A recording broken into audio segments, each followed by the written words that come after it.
Welcome once again to another episode of the Body and Mind podcast. As always, I'm your host, the Mind, and with me is my co-host, the Body.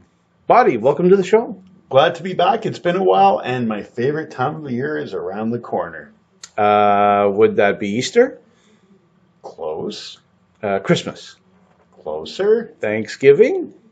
Ooh, there's a big weekend that Thanksgiving has an impact on with this. Closer. Oh, then it must be NFL season. Oh, baby, it is. Ding, ding, ding, ding, ding, ding. Woo! Yes, fans, football is back. And no, not the kind you're thinking. We're talking North American football. The National Football League. That's right.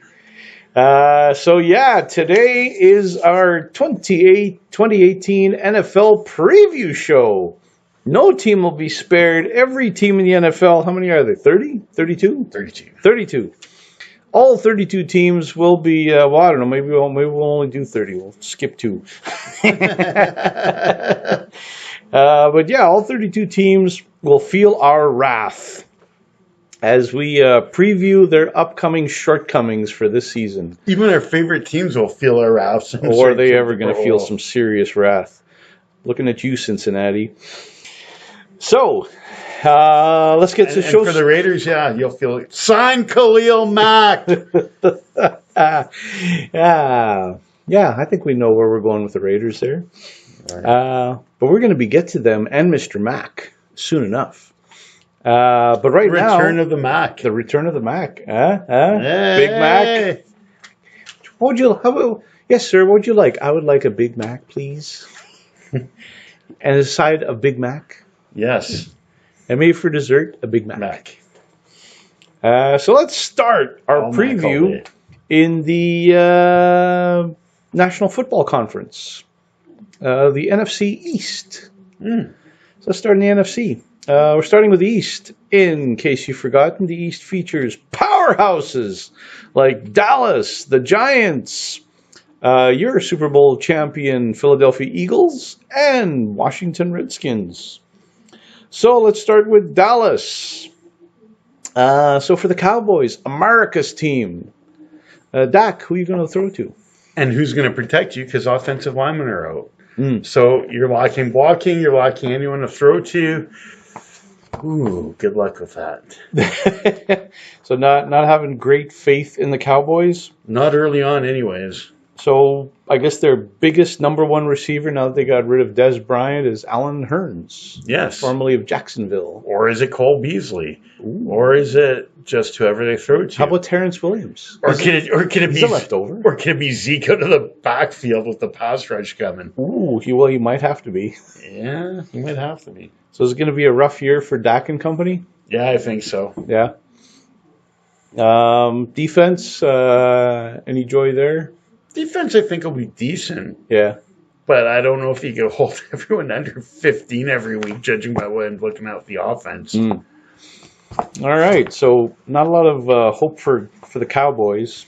I'm not sure how long-range these offensive line injuries are, too. If they're short-term, right, they might be able to get the running game going. So if they're long-term, yeah. Well, speaking of at least last year, the New York Football Giants.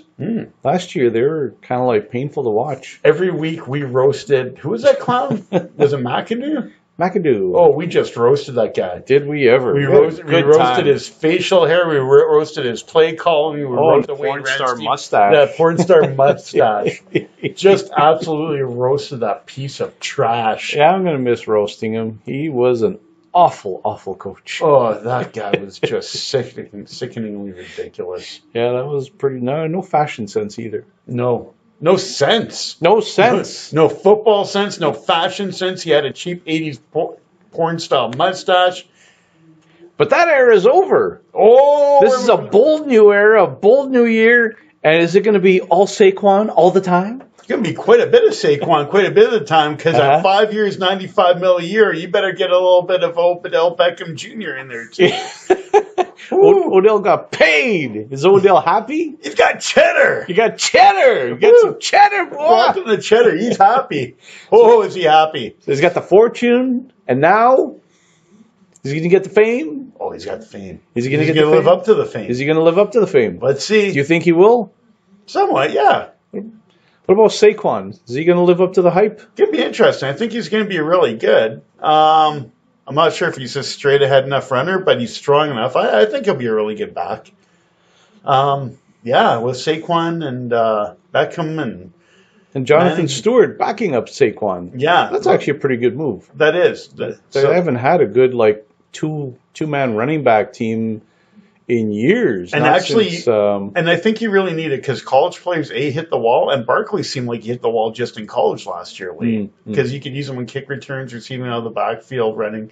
So you need a good veteran to kind of spell him. So I think that's a good move. So outside of Odell, though, does he have anybody else to throw it to, though?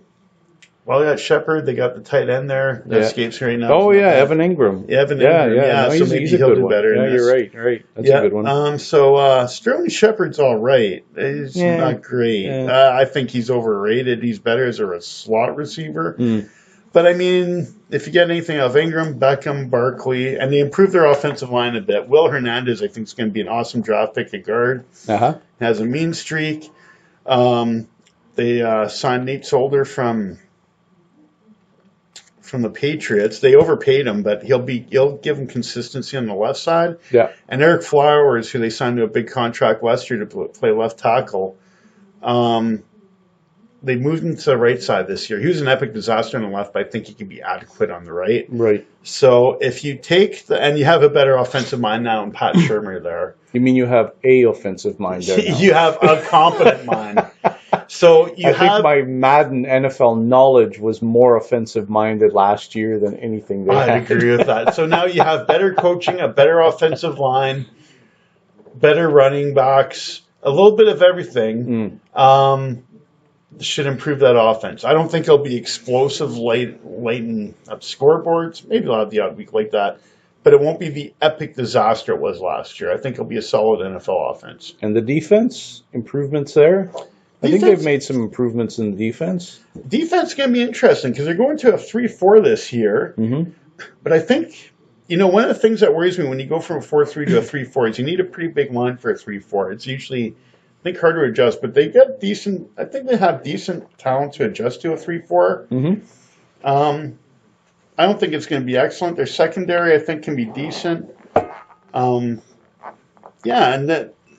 They've got a good defensive coordinator who came over from Arizona. So it might take a while, but I think the defense will be adequate. The offense will be adequate.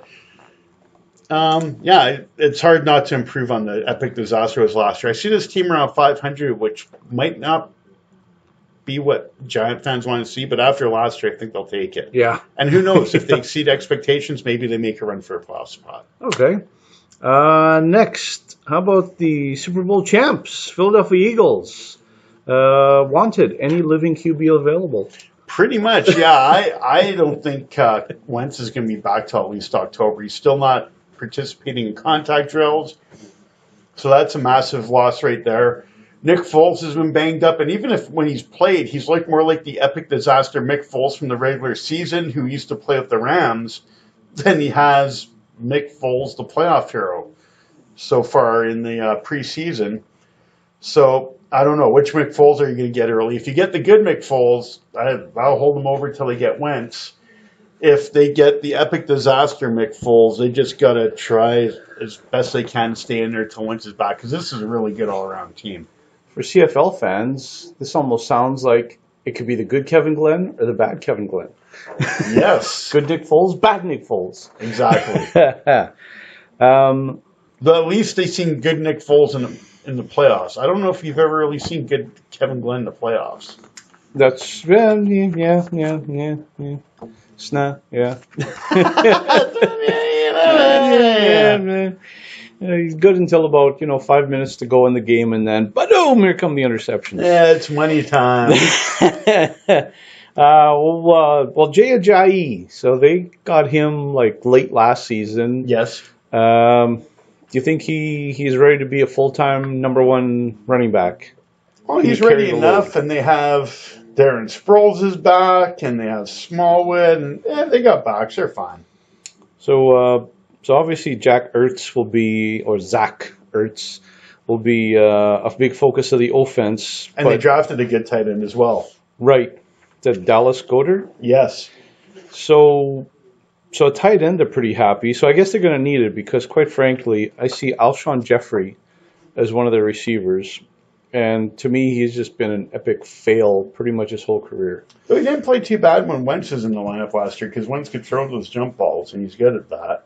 He's not going to do much when Foles is starting. And I do believe he's injured already. Oh, gee, that's a surprise. Oh, they got Mike Wallace from 60 Minutes. He's he's all right. It's not a great wide receiver crew, but it's one of those things. I think when Wentz is back, I think he's one of those quarterbacks. He'll make do well. With Foles, it's a little more questionable. And I guess for the Eagles, really, the offense is really just there to buy the defense some time to take a breather, right? Well, the other thing is, too, they get Jason Peters back this year. So if he's back to form, you have one of the best offensive lines in the NFL, which will help Ajayi. And the other thing is, I like this defense. Last year was a championship caliber defense. And they've picked up Michael Bennett this year, too. So even more so. And Jordan Hicks comes back from injury at linebacker. So it doesn't look like the Eagles have really lost anything from last year. No, they've gained, actually. They've gained. Usually you see a Super Bowl team lose a bunch of people. Yeah. Whatever they've lost, they've replaced. They're fine. Beautiful. And last and least in this division, Washington. Last one, turn off the lights. Pretty much, yeah. Alex Smith goes there. Alex Smith is a reasonable quarterback. I think people who love him too much. I think people who hate him too much. I don't think he really gets his proper... Yep. He's a polarizing figure, as they would say. That is true. You're bang on right on that one. Yeah, the guy gets too much praise or too much animosity. Yeah, their receiving crew, I don't know. Paul Richardson, who they signed from Seattle, I like him. And I think he'll play a bit better there. Josh Doxson has just been a disappointment. But man, Jordan Reed's a good pass-catching tight end if he could stay healthy. And even though he's past his best years, Alex Smith reunites with his old safety blanket from San Francisco and Vernon Davis. Now, one thing that's got to be pretty painful is that they've already lost their starting running back, Darius Geis, for the season. And he was supposed to be a huge pickup for him. That's going to hurt a lot. But can AP make up the yards that Geis was going to run for? Adrian Peterson. A bit of it. He runs behind a better offensive line than he had in Arizona. And one of those people he's running behind is Trent Williams, 6-time Pro Bowl left tackle, who was his teammate at Oklahoma. Okay. Does that mean a huge comeback? No, but I think he has an adequate year, but they're still going to miss Geis. All right. That'll be fun to see AP do his thing in the nation's capital. Yeah, I think he's going to be hot and cold. I think there's going to be those weeks where he looks a bit like the old AP, kind of like that first week in Arizona last year. Oh, yeah, yeah. You're going to see 25 carries for 115 yards or something. Then I think you're going to see those weeks where he's got 7 carries for 3 yards. Oh, the New Orleans AP. Yeah, I think we're going to see a bit of both. Yeah. I think we're going to see a bit of everything from AP this year. Defense, anything noteworthy? Well, they lost Brashawn Breeland, and I still don't think he's landed anywhere yet. You still got Josh Norman at corner. Quentin Dunbar is pretty good on the other side. Well, decent on the other side. This defense, I think it'll improve on the defensive line a little bit. It's not bad, but it's not that good, especially since I don't consider the offense explosive. I think when I look at this team, I think they're a step below where I described the Giants. I kind of see a 7-9 team here, 6-10, 7-9. Okay. All right. So with that, then, so if we're to predict who's going to finish where in this division, Philly number 1. Yeah. Number 2, who fights for that? Giants. Yeah. And then Washington and Dallas dead last. Nice, bold picking. America's team. Take that. Poof. Fist right to the face. All right. Speaking of fist to the face, let's go to the Norris division, otherwise known as the NFC North. Yeah, this is a fist to the face division. It's generally like a rough and tough division, black and blue, take no prisoners type thing. So, mind you, though, with all that talk, you have Detroit who likes to air out the ball and is trying to get a running game this year. yep, You have Green Bay with Aaron Rodgers. very true. You have the Bears who are trying to become a wide open offense. That's true. And Minnesota will run the ball with Telvin Cook, but they have Kirk Cousins now. So is this really a smash mouth as the old reputation? Maybe not. There's some pretty boy going on with the smash mouth. It just seems so wrong. I guess they're putting lipstick on that pig. Oh, man. Oh, it's so pretty. I just want to punch that pig right in the face right now. The thing is, pigs are cute animals. They are cute animals. I like pigs. The pig doesn't deserve to be punished. Some of these teams, though, I don't know. You know who's going to be punished? Chicago. Well, they're going to be punished. Offense? Are we allowed to do that in Chicago? Last year it didn't look like it. I don't know. I think when they ended prohibition is when they banned offense in Chicago.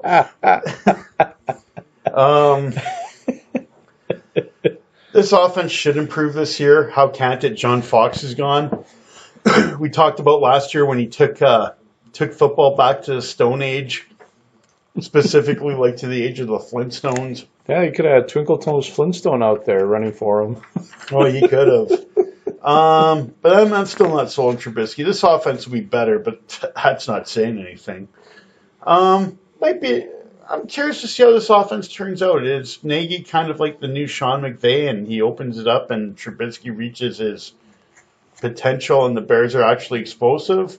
Or is this just an offense that's better because they've opened up more than Fox, but still not great? Or are they just garbage? Well, this week, I don't think we're truly going to know until the season starts. But I think it's going to be better than the Fox offense anyways. Well, I think it has to be, because I don't think John Fox actually allowed the offense last year to actually do anything. No. I think literally his commandment to them is do not lose the ball. Yes. That's it. We're not losing it till we punt it. Exactly. 15 times a game. 15 times a game. Yeah, it's like do we want us to get to see first downs? No. No first downs. Right. It's third and 3. Run the ball! Run it! Run it! But it's run it! Run it! Coach, it's 3rd and 9. Run it! Run it! I formation. I love the I formation, but there's a time and place for it.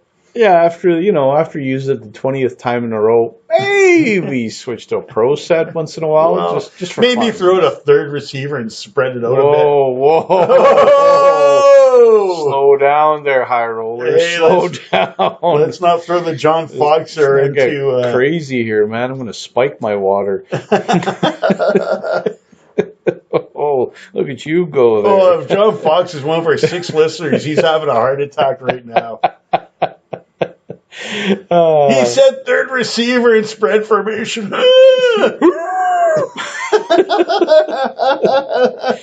Actually, with the good old Bears, though, like, given that they have, like, Trubisky, who knows? Like second year, so who knows? Like, they traded up to get this fool, so obviously somebody in their scouting department like saw something in him and convinced the powers that be to draft him. Yeah, one of the things they raved about was accuracy, which he didn't show last year. Curious. Yeah, curious. On running back, they're looking pretty good. Howard and Cohen. I guess at receiver, Allen Robinson coming off a horrifying, I think, ACL injury. Yeah, I really like Allen Robinson if he can stay healthy. So I think he'd be a good fit there. That's the question is, can he stay healthy? Yeah, can he stay healthy? They also have Taylor Gabriel in the slot, who's super speedy. And so, and they have a couple other decent little pieces. They still lack people, but they got a couple people they could work with there. Is the defense improved at all? Defense isn't too bad, but they lack a pass rush. William Floyd's been hurt a lot. He was supposed to be their big pass rusher when they drafted him a few years ago. They got some decent players, but they don't force a lot of turnovers. But for a long time, Vic Fangio has been one of the better defensive coordinators. They got any help from their offense. It's not a bad defense. And, maybe... We'll see. Maybe not a bad offense, but we won't really know. And if they get reasonable special teams, who knows? Who knows what could be ahead for Chicago? This team could be anywhere from 2-14 to 500. Interesting. Like it's just that wild a card. I don't see as dramatic an upheaval as I did with the Rams last year, though I didn't see it come with the Rams. So right. Who knows? Maybe Chicago shocks us all, but I'm having trouble picturing it. Okay. All right. So next, let's move on to good old Detroit. And the big question is, can Stafford beat a playoff-bound team? Yeah, I heard this amazing stat a week ago, and I can't remember the exact number. I remember it was 5 wins. Matt Stafford's record in his NFL career against teams that are playoff-bound that year is 5-42. Nice. Yeah. Nice. I took him in my fantasy draft, by the way. He's been a model of consistency. Thank you for that. You're welcome. Where were you yesterday? Dang nabbit. You're welcome. Thanks for that. Right here. But he right here on my sheet. But starting quarterback, Matthew Stafford. Now, of course, do wins count in your fantasy pool? No, it's not like a starting pitcher, right? No, thank God, no. Okay, so you might be okay. All that matters is blind stats. Well, that's great because, I mean, he beats bad teams. And then when teams are playing soft zone and they're beating them, he'll rack up stats there. So this could turn out to be a good thing for you. All right. I like it. Good week, bad week for me coming ahead, it looks like. Yes. Well, outside of Mathieu. They're trying to build a running game this year. So what do they have this year at running back? Well, they still have Amir Abdullah. Uh-huh. I believe they brought in, yes, they did bring in LeGarrette Blount, and they drafted Kerryon Johnson from Auburn, who was a pretty promising rusher last year. What a great name, Kerryon. Kerryon. Great. That's a perfect name for a running back. Just the name tells you he's going to hold on to the rock. Exactly. That's a perfect name for a running back. Yeah, so they got good running backs. If their blocking scheme and their offensive line can improve, and they seem like they've tried to build their offensive line the last few years, but I'm not sure how well it's worked out. It looks decent enough. I mean, yeah, if they could actually get a running game to help Stafford, because that's the thing too. Like 5-42 against playoff-bound teams, but if you're one-dimensional against a playoff-bound team, no matter how good your quarterback is, you're usually going to lose. Well, if it helps, the two positions that the Lions have devoted the most money to are number 1 defensive back and number 2 offensive line. Yeah, it looks like they've worked on it this year. So I mean, that can improve them significantly. Obviously, they want to protect that QB. They should, because they're paying him, 30, 40, 50 million per year. How about the D?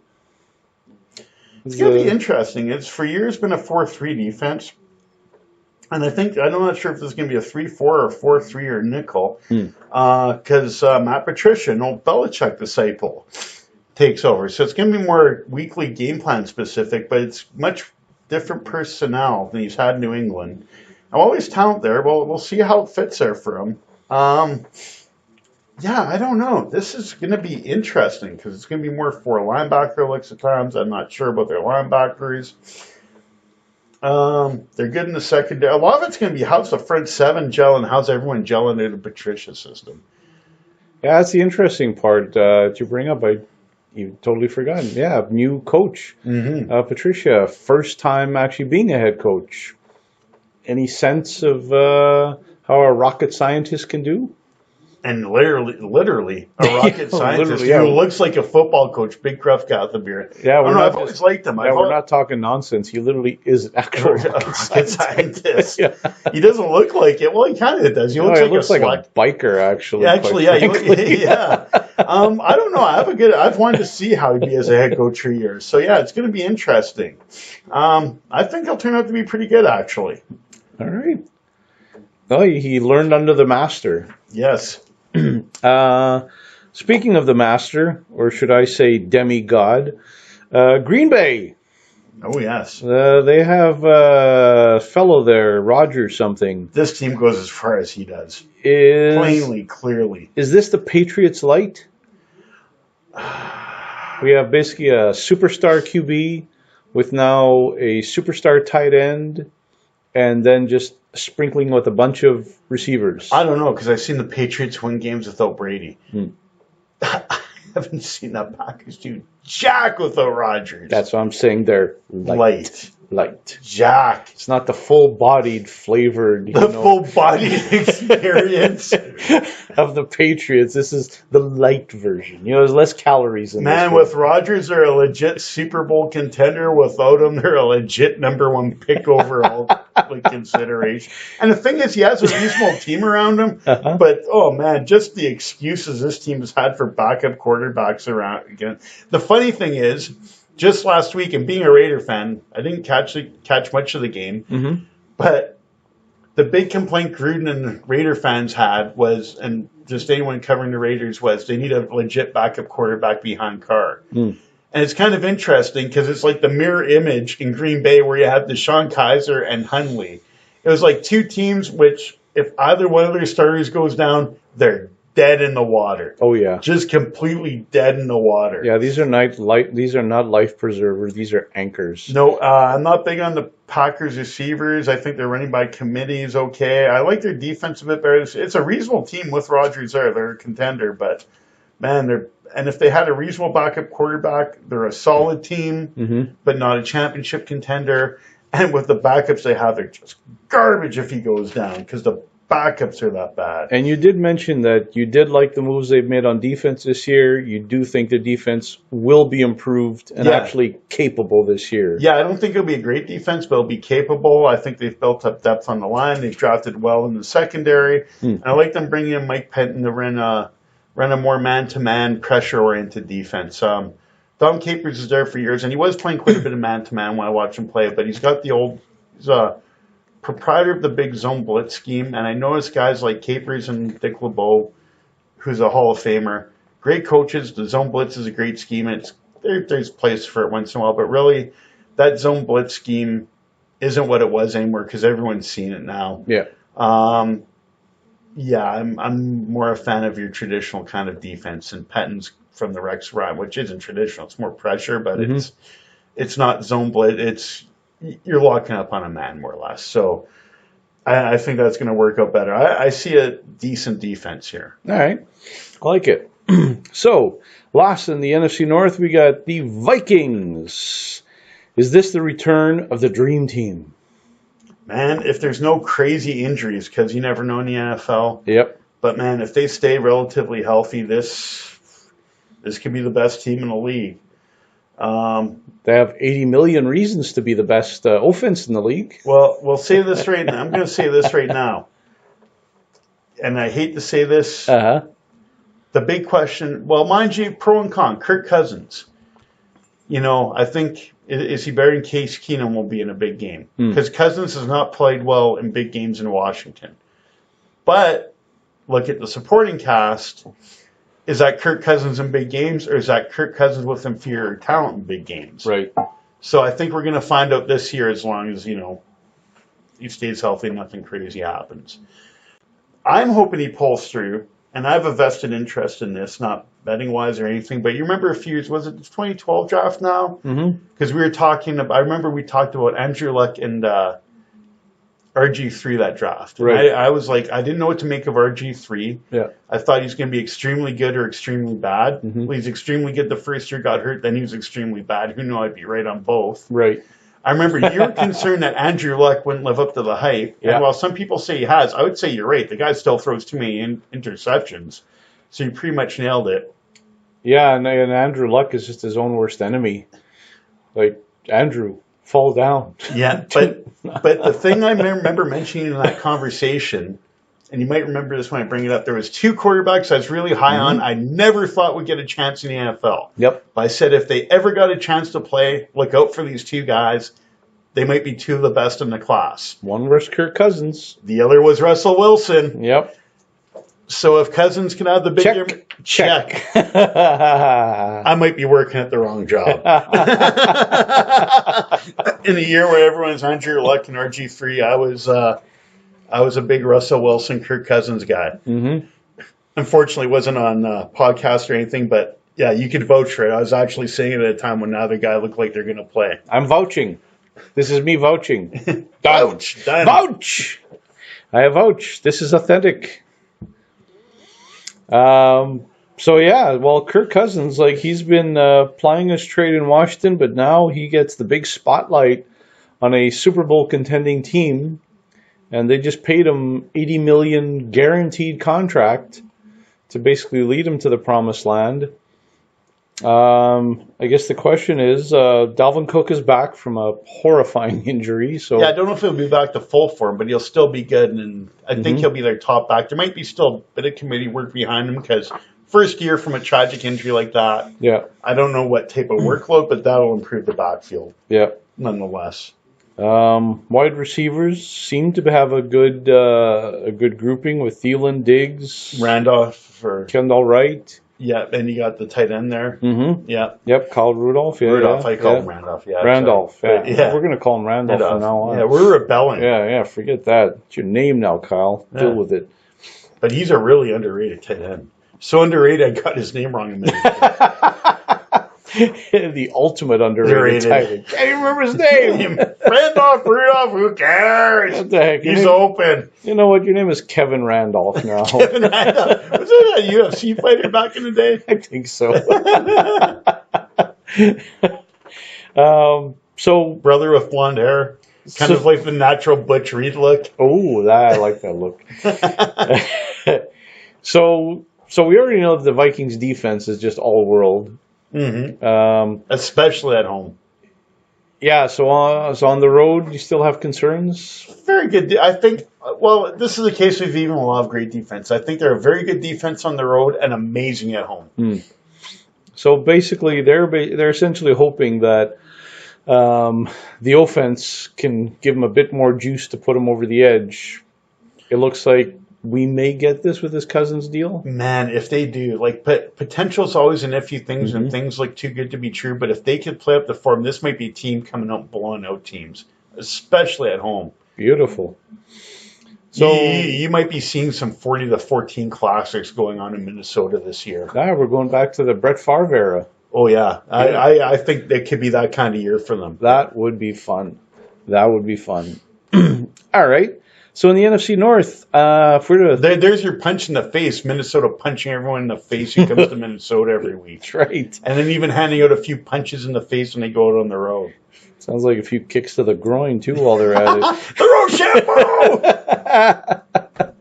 So we're gonna pick the winner of this division. Minnesota. Yeah. Boom. Done. Number 2. Green Bay. Yeah. As long as Rodgers stays healthy. And Detroit 3? Yeah. All right. Looking at you, Chicago, bringing up the rear. Speaking of the rear, for many moons, this division has been in the rear, is the NFC South. Oh, yeah. But now, no longer. Now they're no longer being kicked sand in the face. They're the ones doing the kicking. Oh, the New Orleans Saints. We have some powerful teams in here. Let's start off with the that close Super Bowl champion Atlanta Falcons. Them. The team that had a 30-point lead with 3 minutes to go in the third quarter in the Super Bowl, L from 2 years ago. Are we going to see the team from last year or the team from 2 years ago? Interesting.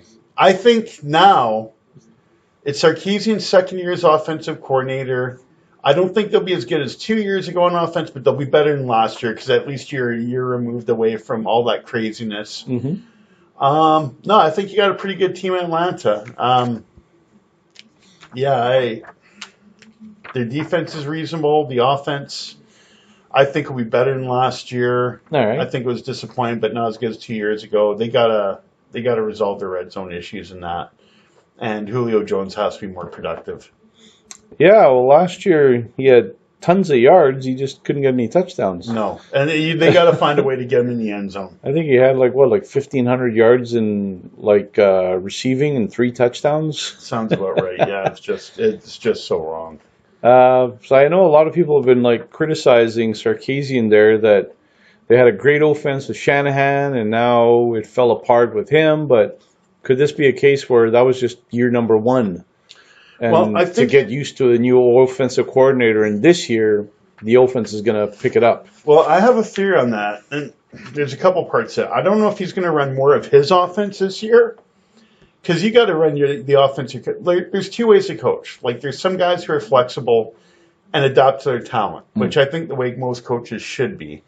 Mike McCoy, who's offensive coordinator in Arizona, well-traveled, he's exceptionally good at that, one of the better ones. Guy like Sarkisian kind of has his system though, and with him, he tried to come in, I think, run Shanahan's system, and it was kind of like if you bring a guy like Sarkisian, you either got to let him run his system, or you got to bring in someone who runs Shanahan's system, even if it's not as well as Shanahan. Yeah. Bring in Sarkisian to run Shanahan's system to me just that doesn't make any sense. no. Yeah. So I think they need to let him run his system this year. Yeah, do your own thing. Got to do your own thing. That's why So you hired him. Yeah, so I don't know which route they're going. So if they're going that route, I think that would be a big improvement. There might still be adjustment, or he might have been doing a hybrid of the two this year, but I'd just let him run his system. Yeah. So yeah, we'll see how it goes. There's some questions there. I like their defense, and we'll see where the offense bounces around. I think this is somewhat of a comeback year for them. I think they get in the playoffs, but I'm thinking as a wild card, as we'll get to the Saints. I like the Saints in this division. Okay. But I see a team not as good as 2 years ago, but better than last year, which is a pretty formidable team. Okay. So next, then let's go to Carolina. Cam and Norv, dynamic duo? Nah. I like Norv Turner, offensive coordinator. I think he's more a guy who works with drop-back quarterbacks better. Now, I think the idea is to make Cam more of a drop-back quarterback, and maybe he'll improve. There's got to be a point where he does, you see him drop back in the pocket. It's not like he's running around all the time. Yeah. With his chicken with his head cut off. So maybe this will help. Yeah, they've run a system kind of based on Turner's system, so this might not be such a bad transition, but I'm not completely sold on it. Funchess, DJ Moore, Torrey Smith, are these receivers that you can count on? Smith, if you could throw a nice deep ball. But we'll see how Cam's deep ball is this year. Funchess, okay. Big part of it's going to be Greg Olson's health. DJ Moore, we'll see. Good receiver in college, but it seems like college receivers have been taking a while to make the transition, except for the exceptional ones. Running game with McCaffrey and C.J. Anderson. Well, one good thing. Got an upgrade here. One good thing is Turner is dedicated to the running game, and that's a big thing. So that in itself could be a big help. And maybe this offense won't be much different than last year as far as productivity. It wasn't that great last year, but there's been a lot worse. You don't sound like you're overly confident in this team, though. It's Yeah, kind of a meh team. Yeah, that's exactly what they are. Just me, a mad team. All right. Let's go to a team that you do like. How about the Saints? Oh, love this team. No longer the Aints. Oh, love this team. Two-back attack. Who needs Breeze? They still need Breeze. They still All need right, him fine. back. Scratch that. I honestly think the NFC this year may come down to who gets home field between Philadelphia, Minnesota, and New Orleans. Okay. My edge is on Minnesota because I think that first month's going to be remarkably tough on Philly. But if that one play, New Orleans showed they could win in Minnesota, except for the one play it screwed them up late in the game. Yep. So, with Minnesota, New Orleans, any one of those teams could actually go on the road and still get to the Super Bowl. But I think a lot of it's going to be the home field battle. The Saints went out and drafted a pass rusher and signed another cornerback to what was an already improved defense. They're dedicated to the running game. Breeze is still Breeze. Lost a little depth on the offensive line. It's a really good offensive line, but they got banged up last year, but the depth's seen them through, so they can't afford the injuries they had last year because they don't have the depth of last year. So if the offensive line stays relatively healthy, they're in good shape. They suffer any injuries there, maybe it gets a little more dodgy. Well, they've definitely devoted the money to the offensive line to help protect good old Drew Brees and open up some lanes for the runners because they have basically the second or maybe third highest paid O-line. Oh, it's a really good line. So they've addressed that issue and then some over the last couple of years. But yeah, they just don't have the depth they had last year. Like they had a lot of injuries last year, but they had so much depth they got around it. All right. This year, it's like, yeah, they're really good there, and they still have depth, but just not the depth of last year to suffer through the madness of injuries they survived last year. And the defense pretty rock solid now. Oh yeah. A weakness has become a strength It might in, even be stronger. 2 years? Yeah, it might even be stronger than last year's crew. That's impressive. And finally, we have to say something about them. Your Tampa Bay Buccaneers. Hey, they ready to lick that W? Let's bring back Dirk Cutter to be a disaster. Let's bring back Mike Smith to run his bland defense. He's a respected guy. I don't know by who. His defense is bland. Bland. But they're going to lick that W, right? It's like 6-day-old white bread that's been sitting in your fridge open. It's just stale. They've brought in a bit more talent on defense, but not enough. Uh-huh. I'm not convinced about Jameis Winston and his finger-licking good ways. I'm not convinced about Cutter as a coach. I don't know if this team has a running game. I didn't even bother to read about special teams after the disaster of offense and defense, but I can't see that being much more promising. I'll have you know, they have Ronald Jones II to run that rock. Well, someone should find the third because I don't even know much about the second. Yeah, I'm just not impressed with this team. I really like Mike Evans, and there are some talented players there and have some good tight ends. And I mean, there is a chance if Winston can actually mature when he comes back and Fitzpatrick can play well while Winston's gone. Fitzpatrick plays well in spurts.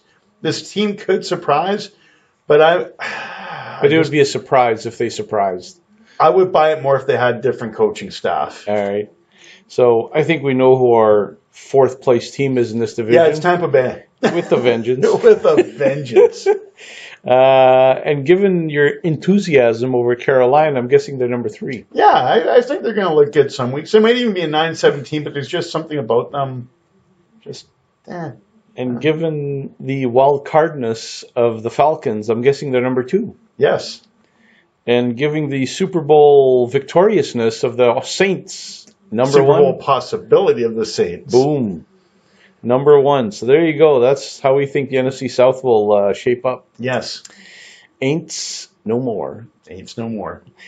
And to finish off the NFC, we have the West. Let's go all the way over to the West. The Wild West. Wild West. Here's another division that just 2-3 years ago was the laughingstock of this league. Well, actually, it was the laughingstock, and then it was the strong point.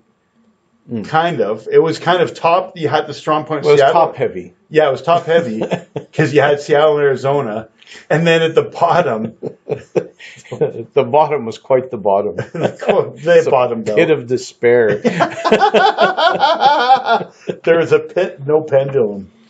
So now in the NFC West, as has been for years now, we have good old Arizona. We got the Rams, San Francisco, and Seattle. Let's start with the Cardinals, Arizona. No Arians, no problem? Yeah, I really like Arians as a coach, but I think maybe his shelf life had run out in Arizona. I think we haven't talked special teams enough yet. Their special teams are just awful for the last few years. I think those are going to improve. Their defense, I think, will improve with going to a one-gap 4-3, more of an attacking style. I think that's what they have the personnel for. Okay. I've wanted to see them do that for years. Now we get to the offense. We got David Johnson, if he could stay healthy. Yep. Ford was a wrist injury last year, but the one thing I forgot about is the year before, the last game of the year, he hurt his knee, but was ready next year. So really, he's gotten hurt his last 2 games he's played. Right. If he stays healthy, that's a big part of the offense. Offensive line, I think they've worked on it a bit, but I'm not sure. Well, here's something to keep in your back pocket. Number 1 quarterback, at least for now on the depth chart, is Sam Bradford. Yes. Potentially the number 2 is the pick machine, Mike Glennon. He might be. No, I think Glenn's going to be the 3. I think Rosen's going to be number 2. Rosen, the rookie, will be number 2? Yeah, I think Rosen, the rookie's going to be number 2. He should be number 1 if they actually want to win some games.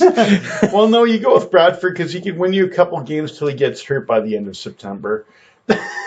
Oh, you're giving it to the end of September. Well, if it's a good month for him. Oh, I thought that we'd see Rosen in there by game 2. Yeah, they've improved their offensive line, though they saw, I think their center got hurt, which could hurt them a lot. So we'll see how so without the center, yeah, Bradford could be out pretty early. Mm-hmm. He could run a little hot and cold. I'm not sure how he's going to run. Rosen will run hot and cold early, but I think he's going to be a good quarterback. I think this could be one of those teams when they get on the road, the offense isn't going to be enough. But when they're at home, I like their defense and their special teams. Like, I'm not saying they're going to be Minnesota at home by any means, but they're going to be one of those teams, maybe 500 at home, maybe even beat the occasional good team at home. So yeah, it's one of those teams 4-4, 5-3 at home maybe, and then like 2-6 out on the road kind of thing. Well, we were talking about defensive lines earlier today. I really like their defensive line. Would it surprise you to know that they are the lowest paid defensive line in the league? It would. The current D line for the Cardinals are getting paid a grand total of $10.6 million combined. Wow. Yeah. So if you like their D line, then they are getting exceptionally good value for their money. Well, Chandler Jones was an end in New England. They moved him to linebacker. Now he's back at rush end in his 4-3. Marcus Goldson has been moved to rush end in his 4-3. Corey Peters is a good inside guy, and Robert Dominski, I can't remember how to pronounce his name. He's been a bust so far, but they played a 3-4. But he's more of a penetrating, getting the backfield guy, which isn't really a 3-4 guy. Right. So far, and he's just disappointed for 2 years, and he's had attitude trouble and injury and that. But in camp, since they've gone to this 4-3 and the system that suits him, he's looking like everything they drafted him for a couple of years ago. Right. So he's not making much money because he's still on his rookie deal, and he doesn't play like a guy who's going to get it up because the previous system didn't fit him. Now you might see a lot of improvement there. All right. So that is the Cardinals. Let's go to the Rams. Off to La La Land. Is it golf time? I'm not sure if this is the 2012 Dream Team Eagles or if this is a team rolling to the Super Bowl. It's well known in the first month, I think. You got Goff, you got Gurley. Man, you got weapons here for sure. Brandon Cooks, Robert Woods, Cooper Kupp receiving. Man. On defense, they've been signing players and trading for players like mad to improve what was already a decent defense last year. Mm-hmm. And Talib and Peters at corner and Wade Phillips ran that crew. Mm-hmm. Even like Aaron Donald, they still haven't signed him yet, though they brought in Sue and they still got really good players. But a big thing for me is, do they get Aaron Donald back? Because if they get him, look out. I look at this team on paper. They're looking good. Though I don't know about linebacker with them right now. But they're so good everywhere else. Just so incredibly good everywhere else. Yep. But yeah, like I said, I'm not really sold with them at linebacker. They're really good in the secondary, really good in the front three in this 3-4. Yeah, it's looking like a legitimate contender, aren't they? Really good special teams, yeah. But you got guys like Talib's kind of crazy.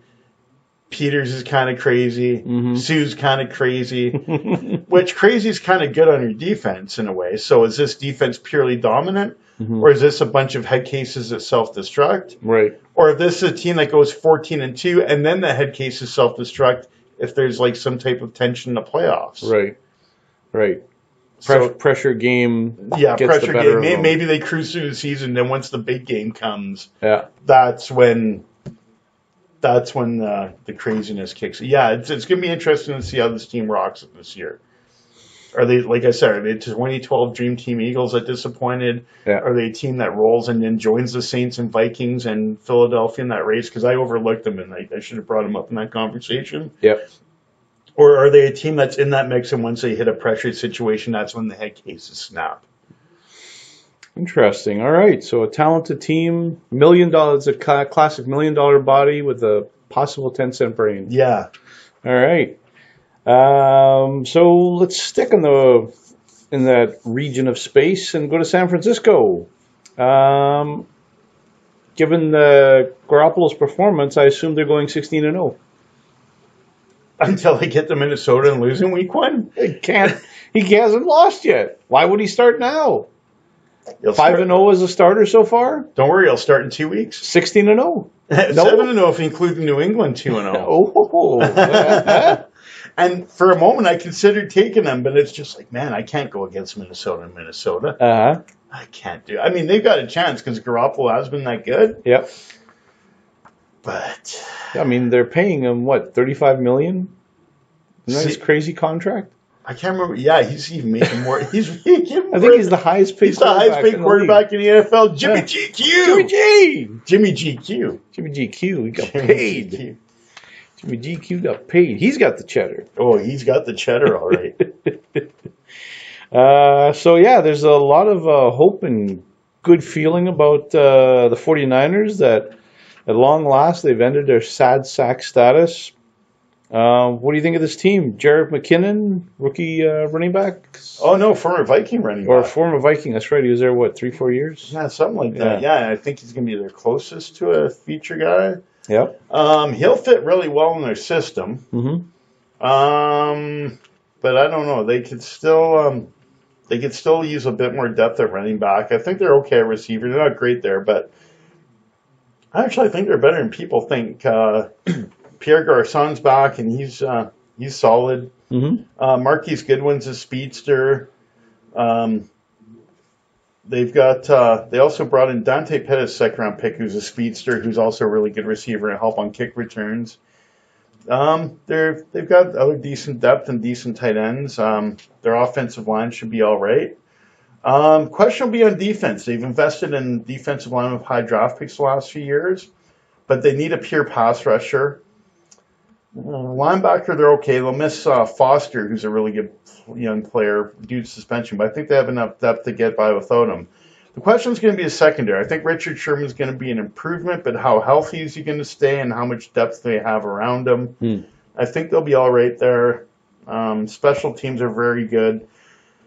Yeah, maybe they have a shot in Minnesota in week 1, but it's just so, like, just betting against Minnesota in week 1, even though we're not getting week specific here, it's just been such a graveyard for people to do. Yeah.